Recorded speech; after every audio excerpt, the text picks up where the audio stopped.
That's that's generally a thing we want. Oh, all right. And one, two, three. And welcome to Kids presented by Bad News Media. It is the return of the divisional breakdowns. We are back on the saddle. Michael is here. How are we doing today, good sir? I am doing great. How are you today? Good. It's been a little hiatus for us. We haven't done one of these shows in a very long time. So we'll see how this one goes. We're gonna do a little grace period here, folks. We're starting with an easy division to break down. Not a lot of tough ones in this with the AFC South. To kind of get back in the swing of things. Yeah. I mean, obviously, pretty easy division here. Clearly, quarterback-driven league has a clear number one quarterback. Maybe one of the most clear number one quarterbacks at all the divisions in football. So yeah, we'll see what we think though. I don't know what you're thinking, so we'll see. I think that's a good place to start because there is a clear-cut quarterback and I think a clear-cut head coach in this division as of right now, and that is the Jacksonville Jaguars we were talking about. They are right now in year 2 of their process, bringing back Doug Peterson, offensive coordinator, still the same, defensive coordinator, still the same. They went 9-8 last year. Previous year, Urban Meyer was there, went 3-14. This year, they are sitting at the betting favorites to win the division at -115. Over under is set at 9.5 wins. Now, the Jacksonville Jaguars this year are going to try to do something that they have never done since the inception of the AFC South, and that is win more than 4 divisional games. With the way this division's set up, with the way this never, not since the inception of 2002 have they won more than 4 divisional games. They have won exactly 4 last year, and in previous years, that is the highest mark they have ever gotten. Wow, even that they went 13-3 like that one year, right? Yeah. Wow. Wow, that's shocking to me. Really? I was shocked when I found that stat. It's a bad division. I mean, I guess they've been like the worst of the bad division. Very true. But yeah, that is shocking. But I mean, it's definitely a team like I kind of like this team. I don't love it maybe as much as some other people do. I do think 9 wins probably wins this division, and I kind of like them right around 9, maybe 10. I'm kind of more leaning towards the 9. I think Lawrence is going to take another step. He's going to be a lot better. I like his weapons this year. They're going to be better. Obviously, they have more weapons. Don't forget about Calvin Ridley. That's a big one. And Calvin Ridley's not coming back from tearing his Achilles. He's not coming back. He's coming back from gambling, so he's healthy. So that makes a big difference. He's not coming back from tearing his ACL or something. So I think he's going to be fine. Everything I've seen, like you've watched training camp. I watched a video where Zay Jones ran around. Zay Jones, athletic guy, and then Ridley runs right after him. The difference is just like, oh my God. So that's going to be huge. A little worried about the offensive line. Cam Robinson, I think he's out for 6 games. That's a bit of a worry there. But overall, I like this team. One big thing I worry about, obviously, we like to talk about the schedule now. It can change. But they play the Chiefs, they play the Bills, and they play the Niners. No one else in their division play those guys. I mean, that's 3 top 4, top 5 teams. That's a little scary. Yep, they are going to cut their teeth this year for sure. I would say this team is definitely riding high compared to years past because the improvement with Doug Peterson was astronomical. I mean, it's hard to be worse than what Urban Meyer provided them, but he made huge inroads at the most important position, and that is the quarterback position. He got Trevor Lawrence back on track from his rookie year, which was abysmal to say the least. As a rookie, he had a 0.71 TD to interception ratio. That's 12 touchdowns, 17 interceptions, which was the worst for any quarterback with at least 500 attempts. Only rookie quarterback since 2000 to throw for 500 attempts with the worst TD to interception ratio. So he already improved that last year, only threw 8 interceptions on 584 passes. It was the 6th lowest interception rate in the league. Meanwhile, with his his TD to interception ratio was the 15th highest. So looking pretty good. They improved that wide receiver room. The problem you mentioned, to whether or not this team could have a real impact in the AFC, which is just a conference that is getting more and more competitive, is that offensive line. No real clear replacement for Juwan Taylor. And Trevor Lawrence, kind of the knock on I had on him coming out of college, it's still the knock now, is how he deals with pressure. That's the next leap. Can he make that leap? Because when he is kept clean, he ranked 8th in EPA per attempt, 14th in success rate, and 17th in yards per attempt. Under pressure, those go to 26, 27, and 33rd last year. So not great. huge need to keep him clean, which I don't know if they're going to be able to do. I do like the weapons. We shall see. The defense, that front seven, huge upgrade. Jacksonville ranked 3rd in pressure rate generated last season, 4th in yards before contact, which was good. So when you look at the division as a whole, pending injuries, which is really the name of the game when you're trying to win divisions, compete in the NFL, keep quarterbacks healthy. With the exception of Trevor Lawrence somehow getting hurt this year, I don't see how they lose this division. Like, Doug Peterson is too good of a coach to lose this division the way the other teams are set up. It's really hard to see. Obviously, quarterback-driven league, best quarterback usually wins their division. The only thing when we get to it is, I mean, this division in general, the schedules are just jokes because they play each other, and then they play your Bucks division. I mean, so the schedules are just laughable, and the Titans have just such a cakewalk. But I still, not to give away my pick, but I am certainly leaning Jags. Yep, I would agree. Let's move to a team that I'm actually fascinated to talk about, and that is the Indianapolis Colts. Because with your owner now being out of the league, I think Jim Irsay is in the running for worst owner in the league. He has decided to go to war against their best player and arguably the only player that gives them hope of having somewhat of a good offense, I think.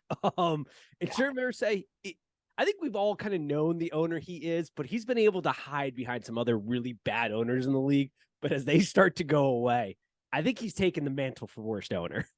Oh yeah, so I'll forever love Jim Irsay because he was very vocal anti-Dan Snyder. He was pretty much the first vocal owner we've had like that. But I've always known he was an idiot. Let's be honest, he acquired his wealth through being born. That's Jim Irsay. He was born into a family that owned an NFL team. So he might not be the brightest, and he might say some foolish things. So yeah, I would agree. He has probably taken he probably always had the title of being the most loose cannon with what he'll say. But now he might be probably the worst owner. Yeah. I mean, he at least lives it up. I'll give him that. Oh, yeah. He's not one of these boring rich guys who just do dumb things with their money. He at least lives it up a little bit. I think part of that is being, born into it. That's all he's known. This is true. This is very true. The Colts are sitting at plus 550 to win the division. Over under is 6.5. Last year they were 4-12-1. Year before that 9-8. Year before that 11-5. They bring in an entirely new coaching staff with the exception of defensive coordinator. They do keep Gus Bradley on, but one of the all-time coaching names out there, Jim Bob Cooter, is going to be their offensive coordinator, with Shane being the head coach coming over from Philadelphia. This is a team, they went the mercenary route at quarterback for so long. Andrew Luck retires early. That kind of throws off their ascension in this league. And then they just start hiring guns. They bring in Phillip Rivers, Matt Ryan. We all know the list. They've never really been able to get over that hump. And now they are they're on the island of misfit toys, because I don't know if they're going to have a lot going for them, especially if it seems Taylor is going to be gone. Does not seem like he has any interest given the conversations he's had with said owner to be coming back. But what do you make of this team? Because without Jonathan Taylor, I struggle to see how this team manages to kind of scrape together something this year. Oh yeah, I agree 100%. 6.5, that number shocks me. I think this team is in the running for the number one pick. I don't think they'll get it. There's a team in the NFC that's really bad. I think we all know what that is. But I think this team, they're really bad. I think they'll be fun to watch. there'll be times where Richardson does some shit. We're just like, whoa, like that was crazy. Like he'll do. I think it's going to be very Justin Fields like, in the sense that a lot of crazy plays, but they're not necessarily winning games. I think we'll see that they lack weapons outside of what I'm assuming will be Richardson will be their best weapon. Pittman's good, but he's not terrifying defenses. So yeah, that's just kind of what I'm worried about with this team. Also, just because you just for fun, you brought up Jim Bob Cooter and his crazy NFL name. Look up his record too. You'll be like, whoa, that guy's done some weird things. Yep. Just wanted to add that. Oh, good old Jim Bob Cooter. That was like there's a USC quarterback back in the day. I can't think of his name. I'll have to find it. Also another great football name. Anthony Richardson, he's a bit of a head scratcher because you watch him in college and clearly all the physical tools are there, but man, was it hard to justify from a production level. This guy is a top tier pick, but that's what happens when you have a low quarterback draft, I think. Right. Like all the physical tools are there, but he lacked touch on the ball a lot. You could see that he was uncomfortable. Just he didn't have, in my opinion, he just didn't have a lot of football like experience. Like he just didn't have enough snaps or reps. We'll see. I mean, the quarterbacks coach Cam Turner has experience working with guys like Cam Newton and Kyler Murray. So there is some hope. You know, Shane helped develop Jalen Hurts in Philadelphia, so there is a track record at least here in developing quarterbacks. Yeah. The thing that's going to work against them, though, is the simple stat. Rookie quarterbacks over the last 10 seasons have won 35% of games. So not a great track record here from the rookie standpoint. There's not a lot of offensive weapons. Pittman, like, I don't know what to make of Pittman because if he can't be a factor downfield, then you just have like three of the same identical wide receivers. Like Alex Pierce and Woods are all guys that are going to work intermediate short routes. Like you need that deep threat to open it up. And there are times where you go, yeah, Pittman can maybe do it, but like he's really got to have a jump this level if this team has any sort of hopes of being even a relative threat offensively, which once again, I think the outcome here is they're going to be in the running for a top 3 pick at the end of this. Yeah, and you might have mentioned this if you did. I'm sorry, but obviously Taylor's probably not going to play. Zach Moss also broke his arm, so I did not mention that, but yeah, they got no running backs other than Anthony Richardson. Yep, Deion Jackson. I'm going to tell you right now, folks, is not going to prop up this offense at running back. He's a nice third option, and he's now been thrusted into the number 1 spot. The defense too. We didn't even talk about them. They stink. I mean, that secondary might be in the running for worst secondary in the league. I mean, that is a bottom 10 secondary. They stink at getting pressure. Now they do get DeForest Buckner back this year because he'll be healthy. And Shaq Leonard will hopefully stay healthy. So, you know, if those two pieces can step up, maybe they'll generate some pressure to help out this secondary. But man, this team with an offense that's going to struggle to score points, this secondary is going to be a broken dam. Like this is going to be bad. Yeah, it's going to be bad. They've always had nice pieces on the defenses and like Leonard, Buckner. I mean, but they can't stay healthy and it's just never really all come together and worked. Yeah. This has been a team that for the last couple of years, I think we've said is like, they're like in your mind a good football team, but they just don't have enough to like win big games. Like they're a competitive team. They hurt you on the offensive line, but they now have started to decline and they're sort of on that island of misfit toys where things are just, it's tough. It's tough. I mean, the running back is clearly their best position and they're not going to have that. So we shall see. All right. Texans, the lovely, lovely Texans. 3-13-1 last year. They are plus 1,000 to win the division. 2021, they were 4-13. Year before that, 4-12. New head coach, D'Amico Ryan steps in. New OC, new defensive coordinator. This offense and defense has been objectively bad the last couple of years. Is there any hope or resemblance this turns around this year? And my God, the more we talk about this division, it is so bad. It's so terrible. Yeah, there's no hope. There is absolutely no hope. This team has no chance of winning division. They don't have anyone on offense. They have Damian Pierce. He's nice. That's basically it. I think their defense will be a little better. It's hard to really get any worse. It was so bad last year. Obviously, bringing in D'Amico Ryans is big. Drafting Anderson is huge. They brought over Jimmy Ward, good player. So I like what they're doing. Obviously, Ryan's going to try to bring guys over from San Francisco, so I like that. But they're going to be bad, and they're going to be in the running for the worst record. But unfortunately, they won't have the number one pick because they don't have one. So yeah, it's just going to be really bad. But I think this division is so bad, and they have the luxury of also playing the NFC South that I don't think anyone in this division is going to have the worst record in the NFL just because of that. Yeah, this is a tough one. I mean, in 2022, the offense ranked 31st and the defense ranked 20th in like overall rankings. I mean, in EPA, it was a disaster.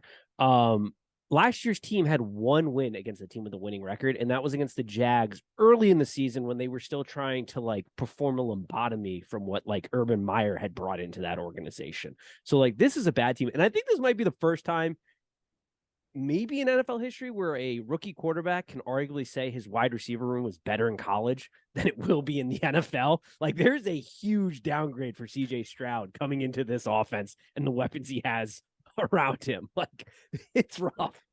I mean, yeah, I would agree with that. I mean, I'm excited to watch Mechie now he gets to play.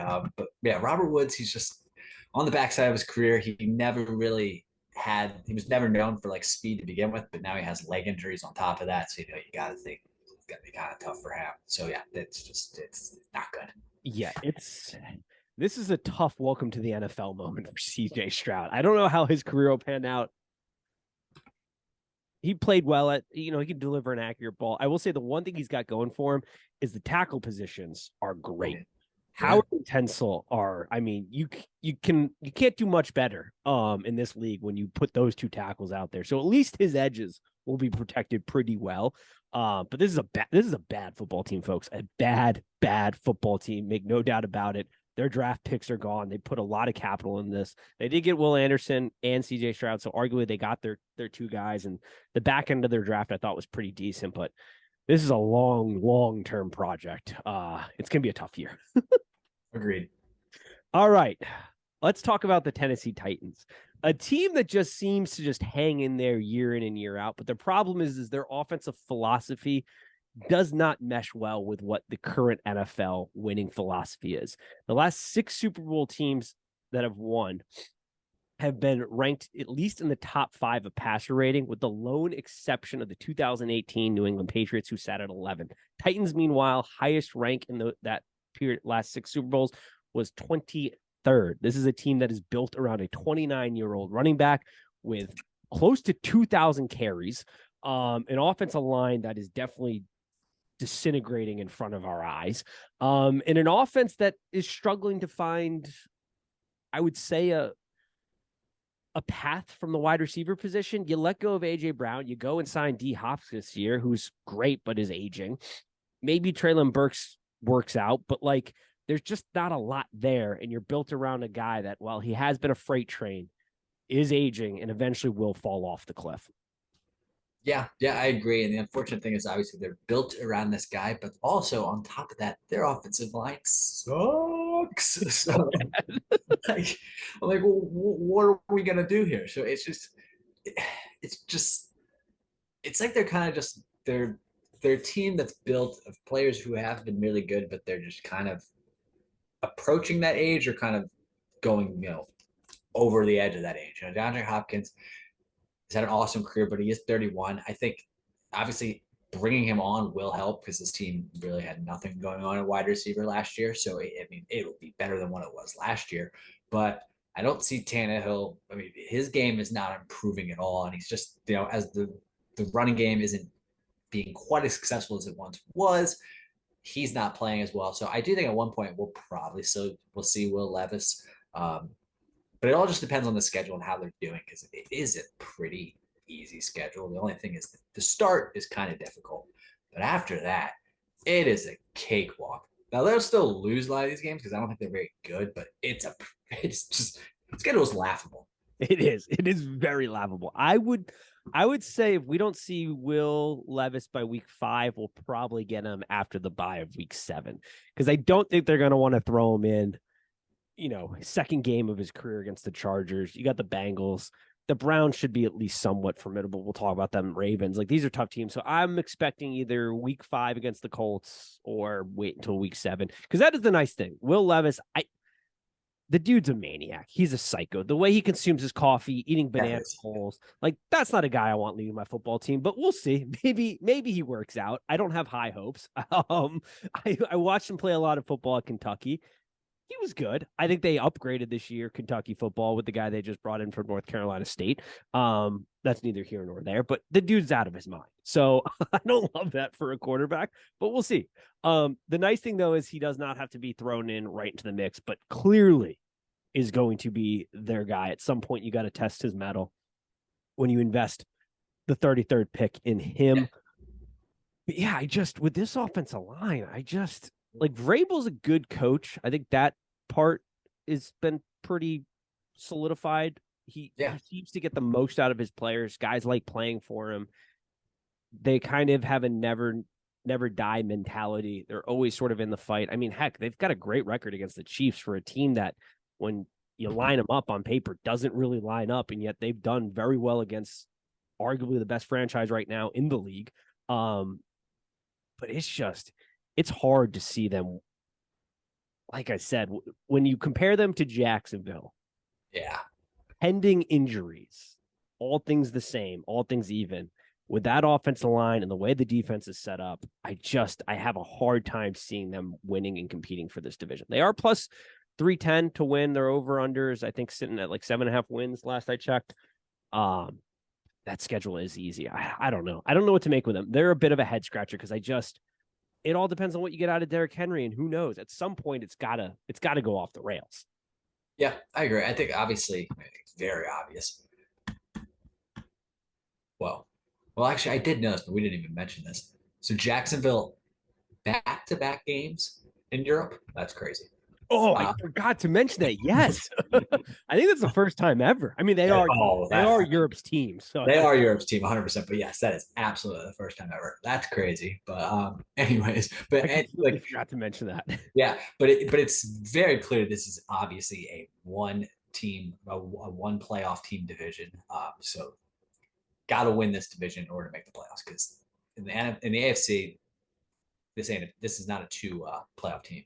No, not in a conference that is continually going up, and in the defense that's also going to. I mean, their secondary is not great. Their front seven's not great. Like, head coach is good, running back good, offensive line bad, quarterback bad, wide receiver room probably going to be bad. Like, I don't know. I don't see a way forward. I think the under.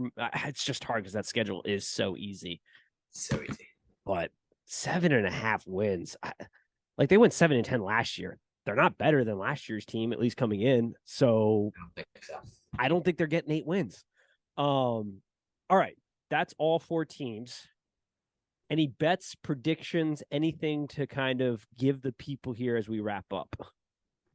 Nothing major. I would definitely. I'm taking under on almost every single one of these teams, which is funny. Yep. It's a big under for me on this one, especially around rookie quarterbacks like in Houston, eventually the Titans. It's hard to be a rookie quarterback in this league. When you don't have a lot of talent around you, it's even harder. So, yeah, I think unders are probably the way here. Yeah. All right. Anything else before we wrap this up? There has been some additional sporting news. I don't know if you have comment about it, but our U.S. women's team stinks. They lost today. They're out of the World Cup. Carly Lloyd, I stand with her and her comments. This team, dude, I don't know. The women's soccer team has been so good. They've earned a little leeway here because they were trying to do something that had never been done in the sport, and that's win 3 back-to-back World Cups. They've won 2, obviously. But to leave at this stage and to play so poorly in the group stage, the only equivalent I can give is like when our they're on the level of the men's basketball team, where it's like we expect a certain level, and if you don't meet that, you're going to get flamed. Like, it's an embarrassment on a national stage. Yeah, it didn't go well. I'll be honest, I didn't catch much of it this year. I think the time difference played a big role. Huge role. Yeah. But yeah, didn't go well. Not good. But I do have two quick things here. First of all, I think everyone pretty much saw the baseball brawl yesterday. I want to say one thing. Now I don't care at all. I don't care. But the guy who knocked it was Jose Ramirez and Ramirez, yeah. Tim Anderson. Right? I don't really know baseball, but I know Yeah. those names now. Did you know Jose Ramirez played today? No, I did not. What is going on? Don't you think he's got to sit a few? I mean, yes, but I kind of love it. This I is mean, what yeah, I baseball don't needed. care. I don't care at all. But I read that today. I was shocked. I was like, you mean he's just playing today? He just Dude pummeled that landed, man. Usually you're suspended in pro sports. dude landed the best right hook of the weekend, and he's still playing on Yeah. Sunday. I could not believe that when I read that today. He's in the starting lineup. I was like, well, good for him. That's fantastic. I agree. Tim Anderson, I would say probably is not. He's still probably wondering what He's not. planet he's on. He was not. He was not in their lineup today. And then second, we are a podcast and we want as many people to listen as possible. But I just want to say, with all the off-season things, if you're an NFL player, maybe don't listen, because I can't believe how much they're betting on. They're betting on games and getting Holy suspended. hell, And dude! then, I The mean, betting is insane. And even in college, that Iowa story that broke, like, how oh brain yeah. dead do you all have to be? It's not that hard. Don't bet when you're on team facility, and don't bet on your team. It's like the two most simple rules in the world. Well, that's the NFL thing. I think people maybe don't realize it. They can bet on sports. They Yeah. just can't bet on their sport, and they can't bet while they're in the facility. I think teams need to just do a better job of getting that across to them. I bet it's like they bring like third party guys in over the off season. They present to them. Half the players aren't paying attention to any of that, because let's be honest, who pays attention in meetings? Not anyone. God. So I think maybe a lot of them don't know the rules. This is very true. It is a bit of a problem. I love the crowd that's like, well, this is what you get when you legalize betting. It's like, no, we find this out because it's legalized and regulated, and we can we can find out what's going on here. But like at some point, I think it's just going to get to the point where it's like the moment you step into the facility, you got to lock your phone away, because teams at some point are going to be like, all right, enough is enough. We're applying like government rules here. It's a skiff. You got to lock your phone away for the day, and you'll get it back because you can't be trusted. It's ridiculous. It's crazy. I mean, it's crazy. I mean, outside of Calvin Ridley, though, it hasn't really happened to anyone big This is time. true. But I wonder what would happen if like Mahomes was caught. They'd probably just be like, whatever. No, that would go away so quickly. That would be swept under the rug so quickly. Yeah, never mind. Yeah. um, I guess we also didn't touch. Speaking of play, where are you at in the running back collective? It almost feels like running backs are about to go on strike here, because, and we touch on this virtually almost every year, it feels like, but this year it feels like it's notched up a level. Running back pay in this league is a point of contention, and their piece of the pie. Where are you at with this with the current landscape?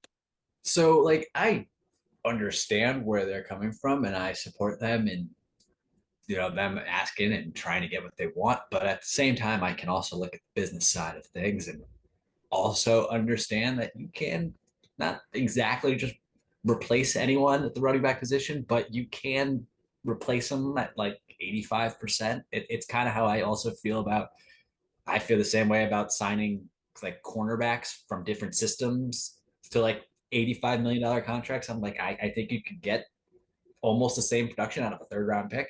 So I don't know. The business side of me comes out and just like, well, it kind of sucks for you. I agree to a point. I get their pain, and I don't feel as bad for like the Barclays of the world, who are high draft picks, who make more money. I really feel for the guys like Eckler, who have been an integral part of their team's success. Late draft picks, they don't really get paid in their prime.